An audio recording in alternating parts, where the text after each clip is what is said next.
And here's I will show you how to crop video in Circle in Premiere Pro. So this is my first video and this is my picture in picture video. Now I will crop this video.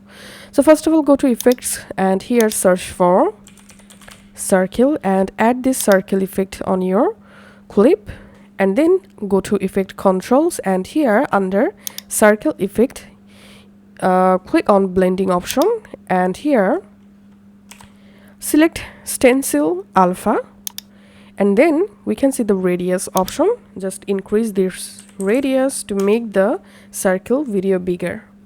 And then if you want to center the video, then here we can see center option.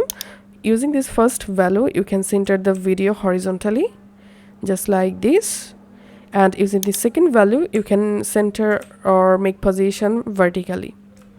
Now if you want to add a border around your circle video, then again go to effect and search here paint and add this paint bucket effect. Then under effect controls, under paint bucket, click on fill selector and here select alpha channel and click on stroke and select here stroke.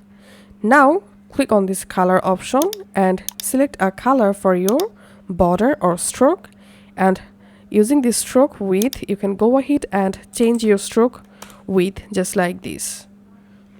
And then select the selection tool, double click on your circle video, and now you can position your video. You can also resize your video just like this.